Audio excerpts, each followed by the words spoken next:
Jack Wilshere was once considered England's next big thing.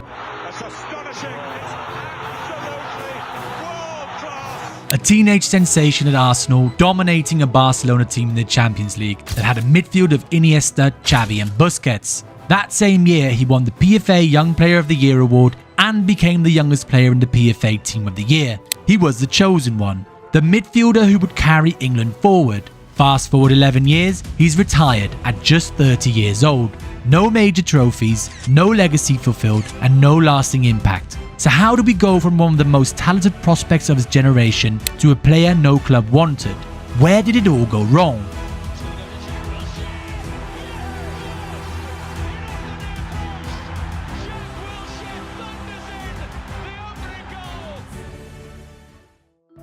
For that, we have to go back to when Jack Wilshere was 9 years old and joined Arsenal's academy. Even at a club known for nurturing technical talent, Wilshere stood out. He was small, aggressive, fearless on the ball, and his spatial awareness and first touch set him apart. Arsenal's coaches fast-tracked him through the age groups.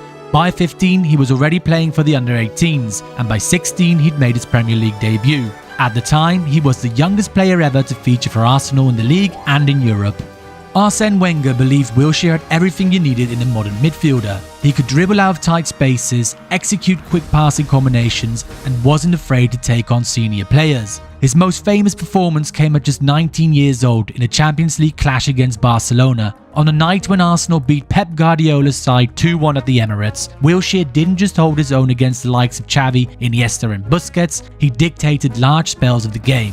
That performance drew praise from the footballing world, including Iniesta, Xavi and Pep Guardiola themselves. After that, everyone assumed Jack Wilshere would be the future of England's midfield, not just another tough tackling English player, but someone with technique, vision and confidence on the ball. People believed he'd finally bring some control and class to a national team that had always seemed to rely on power over finesse. But not long after that breakout night versus Barcelona, things began to fall apart.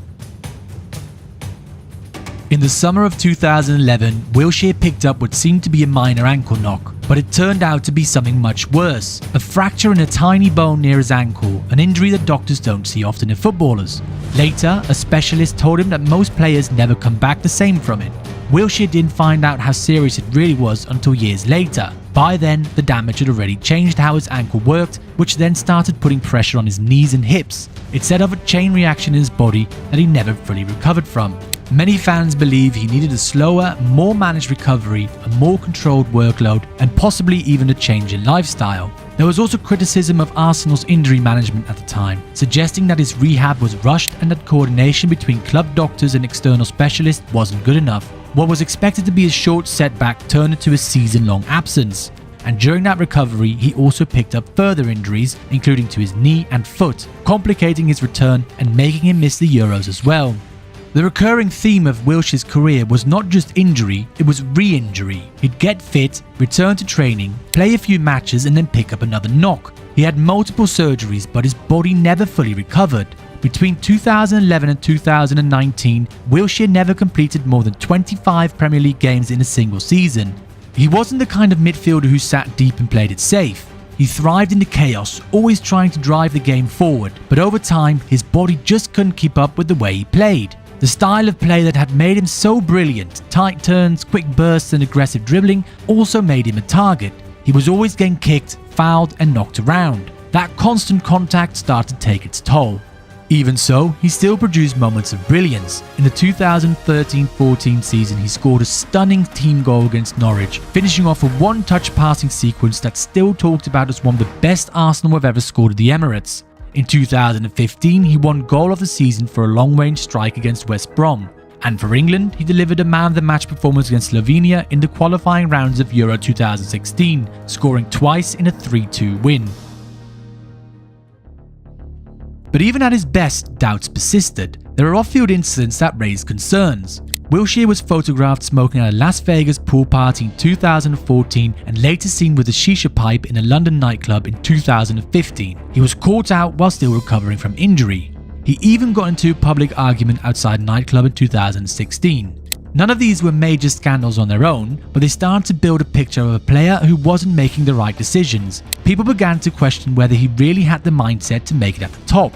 Wenger defended him and Arsenal stood by him, but the patience was starting to wear thin. Tactically, Wilshere started to feel a bit out of place. While he was injured, Arsenal's midfield evolved. Players like Cazorla, Ramsey, Ozil and later Xhaka all brought something different to the team and fit more cleanly into specific roles. Wenger often struggled to fit Wilshere into the side without compromising balance. Wilshere wanted to play as a number 10 or deeper in midfield, but he didn't really have the discipline to sit back and control games, and he didn't score or assist enough to justify pushing him forward. When he did play, things often got messy, the tempo slowed and the rhythm broke, and Arsenal were trying to get away from that. In 2016, Wilshere made a surprising move, a season-long loan to Bournemouth. The goal was to get consistent playing time and regain fitness. He made 27 league appearances, his highest in a single season, but he didn't score a single goal and rarely dominated games. The Bournemouth spell confirmed what many suspected. Wilshere was no longer the player Arsenal fans remembered. He returned to Arsenal, played a few more games during the 2017-18 season, and was eventually released in 2018 after rejecting a pay-as-you-play deal. He went on to sign a 3-year deal with West Ham, hoping for a fresh start, but the injuries came back again. Over 2 full seasons, he only managed 16 appearances. By 2020, the club cut ties and ended his contract early. He was a free agent, training on his own to stay fit. In interviews, you could hear the frustration building. He admitted that clubs didn't want to touch him, not because of anything he did wrong, but because of his injury history. In 2022, he signed for Danish club AGF, a move that was supposed to give him one final chance to play football regularly, but it didn't last. After just 14 appearances, he retired from professional football at age 30. The sad thing about Jack Wilshere's story isn't just the injuries, it's that his body gave out long before his desire ever did. He still wanted it, but he never found a way to change how he played to match what his body could handle. He didn't adjust his role or reinvent himself the way some others have. Take James Milner for example, not naturally gifted as Wilshere, but he stuck around for 20 years by being smart, disciplined and staying in top shape. Or Jordan Henderson, who went from struggling early on to reinventing himself as a holding midfielder. Wilshere never really let go of the version of himself who ran the show against Barcelona at 19, and that version just wasn't built to last. You also have to think about what all of this did to him mentally. Wilshere opened up about going through some really tough times, feeling depressed, full of doubt. There were long stretches where he was training alone, with no club calling, not knowing if he'd ever play again. At one point, he admitted he was having dark thoughts and seriously feared his career was already over and that he was only 29. He tried to stay positive, even trained with Arsenal's under-23s to stay sharp, but by then, people didn't see him as the future anymore. He had become a warning, the player everyone talks about when they say, "What a shame, he could have been brilliant."